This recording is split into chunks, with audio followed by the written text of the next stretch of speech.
Bob Longfellow here, interrupting this broadcast of Children Caught in Wells to bring you this Channel 4 Action News breaking story. The blood grinder has struck again! A seventh victim was found seconds ago. Persephone Potlitter, poorly named mother of three, was found sliced and diced outside her children's daycare center.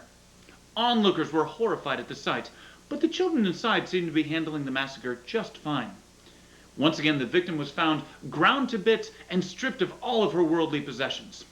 For more, we go live on the scene with Barry Chippendale. Hello, Bob. Hello, Barry. These killings are getting out of hand. Do the police have any evidence to track this madman down?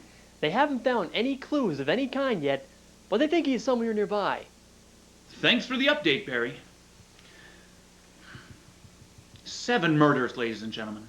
7 families torn apart, arguing over inheritance. All the victims ground like beef, not a penny on them, and all women. Why the grinding? Why thievery? And why women? And when will this madness ever end? The citizens of this fair city demand action.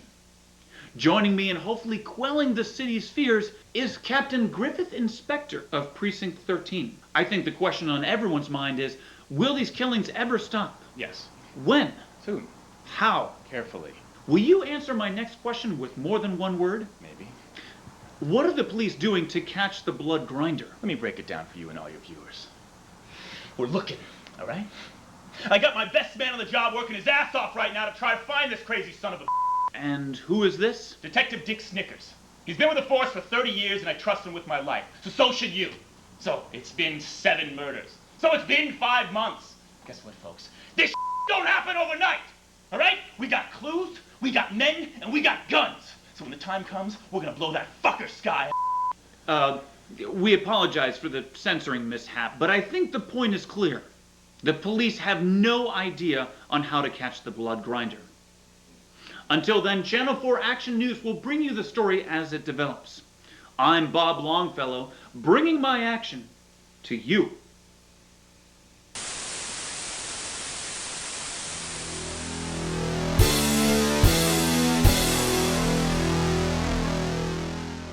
Hello everybody, welcome to Blodcast Week 2.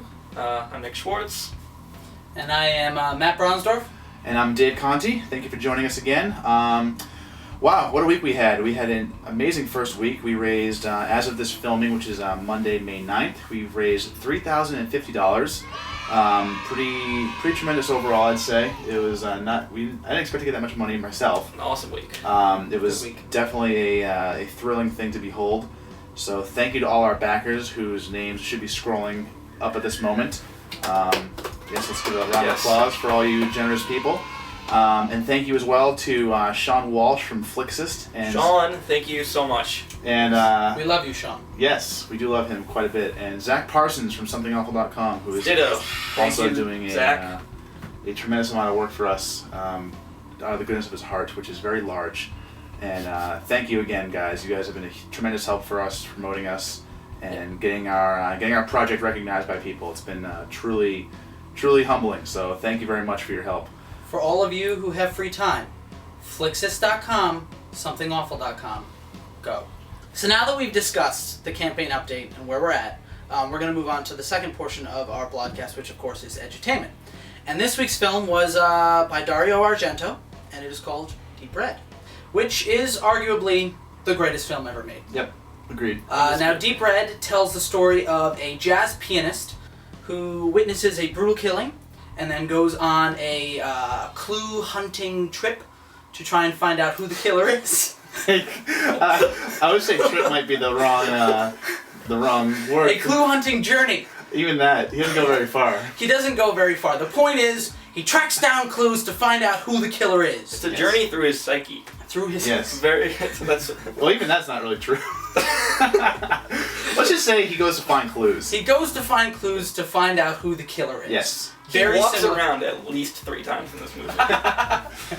He walks around, he climbs up sides of buildings. Goes to a few houses. He knocks down walls with hammers. It's an intense film. Deep Red is a giallo horror film at heart, and The Blood Grinder is an action comedy at heart, but they both carry the murder mystery aspect as well. With the Blood Grinder, we have the two teams of Ronnie and Mamory and Thompson and the Rookie, each looking for the Blood Grinder in their own parallel storylines. And in Deep Red, we have the pianist, whose name escapes me, looking for the murderer in that story as well. One thing that we're going to take as inspiration from this film is Argento's use of lighting, which is pretty dynamic and pretty fucking awesome, if I have to say so myself. There are some scenes during the attack scenes, you know, the suspenseful scenes, where the lighting is very selective. Only certain parts of the frame or the set are lit because he wants your eye drawn to those certain things. Then, on the same side, on the other side of the coin, there'll be a lot of scenes where everything is fully lit. And then still somehow something jumps out and scares the shit out of you. I think in the same sort of manner as the lighting, the same sense that scenes are either not lit at all or they're very well lit. Part of what makes this movie so tense is its really interesting use of sound design. Well, first of all, the soundtrack by Goblin fucking kicks ass. It's awesome. Mm-hmm. Great soundtrack, so that helps, obviously. But he uses it in scenes where not much is happening.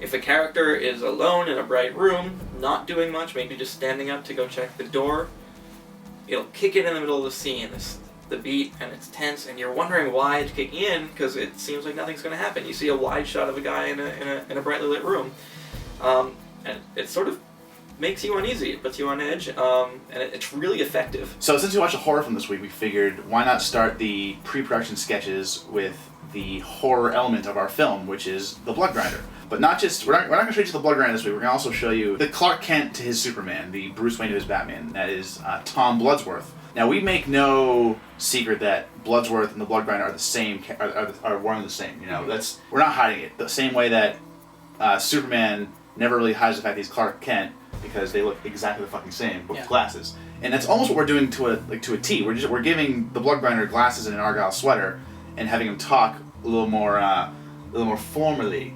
Regal, yes. To try and hide his identity, but it's you know, it's plainly obvious to the audience that they're the same character, but to the characters they're not. And we're not doing that to make the characters stupid. The characters aren't stupid, but the conventions are. Yeah. And that's what we're commenting on, is the convention that, you know, the killer is always the most obvious choice in these movies. It's rare to find a really surprising, you know, twist that actually works. And we're not going for a twist. We're going for comedy here. And we think it's funny that this guy, who is clearly the Blood Grinder, is just, you know, he's not really picked up on by anybody. So that should do it for this week, guys. Thank you all again, and also thank you to Chris Kelly, who is our wonderful artist, for the excellent drawings, which you'll see more of in the coming weeks. Mm-hmm. But now we leave you with your moment of awesome, which we're going to show you a bit of the trailer for Deep Red, because we don't want to show you a clip, because it's all about the suspense and the build, and that too. But the trailer is it's pretty awesome. So we'll show you a little bit of that, and then we will sign off for now. So thank you guys. See you next week. See ya. You're getting closer and closer to the most unnatural kind of death.